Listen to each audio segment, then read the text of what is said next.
La Motte Chalençon, enseigne du chapelier avec 2 chapeaux de postillon en zinc. Pays étrange, sur un diabolisme souterrain, des masques nègres à toutes les fontaines. La Motte, l'épicerie de la sénatrice, prise même en carte postale, cet explétif, si c'en est un, est diabolique. Diabolique aussi, une cheminée qu'on voit de la Grand Place, elle est étirée en torsade et chapeautée d'un chapeau chinois à 3 étages. À chaque fontaine, les masques nègres. Non, malgré tout mon désir, sénatrice n'est pas un explétif. C'est un nom propre. Tout s'explique, mais reste diabolique. Les cailles chantent sans arrêt dans les champs, oiseaux, corbeaux.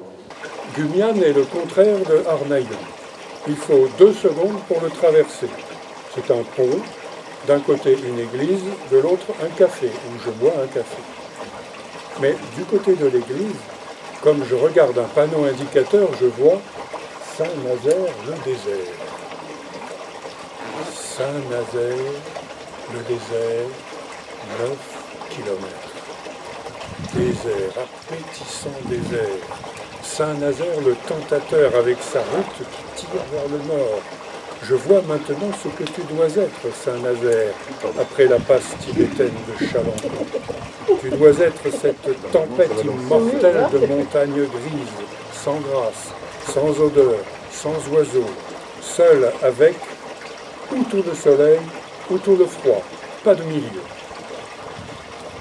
Rouvière.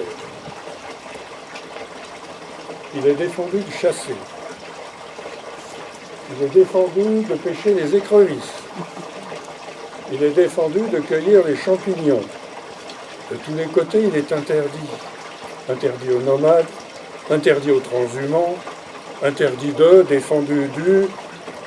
J'ai l'impression, en passant sur la route, de faire une chose défendue. Et peu à peu, je prends l'air sournois que M. le maire a réussi à faire imposer à tous ses administrés. Repas terrible. Saucisse faite avec du chien, avec en guise de lard des morceaux de ceinturon de militaire. Nyons, 26 juillet. Aussi naturel et indispensable au monde que le saule, le peuplier, l'olivier, la tomate, la baleine, l'huître, l'éléphant et l'aigle. C'est Nyons.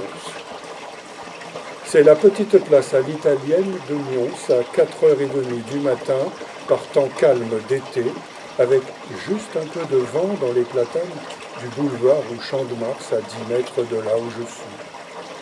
C'est une petite couronne de maisons supportée par des arcades dorées, pleines d'ombre, où le vent souffle gentiment comme un chant. C'est un jour de vent. Comme je sors du village, non pas par le raccourci, mais par la petite route, village totalement désert, route totalement déserte. Un gémissement étrange, continu, qui passe sans cesse lentement de l'aigu au grave, puis du grave à l'aigu, me fait relever le visage. Et sur l'imposte d'une grave, scellée dans le mur, je vois un visage de pierre qui me regarde. C'est bouleversant. C'est exactement le visage du Bouddha du musée Guimet. Les admirables yeux en lotus, le nez large des lions, la splendide bouche plate, épaisse, insensible, satisfaite et ici amère, des dieux. Tout ça dans un granit noir à peine un peu abîmé sur le côté qui, en me faisant face, est à ma droite.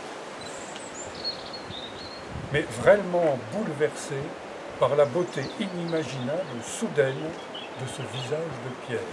J'en ai très exactement un frisson de froid mortel qui me traverse l'échine et s'y installe à mesure que je regarde cette tête divine et que le gémissement continue. Il a l'air de sortir de ses lèvres de pierre. Je m'aperçois vite que le bruit vient d'une fenêtre juste au-dessus de sa tête, dont toutes les vitres ont été remplacées par du papier journal collé, dont certains morceaux décollés font vibrer tout le reste dans le vent comme un sombre tombeau. Je n'ai jamais été touché par de la sculpture comme je le suis. C'est brusquement, là, maintenant, un besoin vital et définitif. Tout est fini, là, maintenant, pour cette fois. Je ne veux pas aller plus loin. Je n'ai plus rien à faire qu'acheter cette pierre. Plus rien à voir de cette fois. J'ai besoin de ne plus rien voir après ça. Je rentre demain.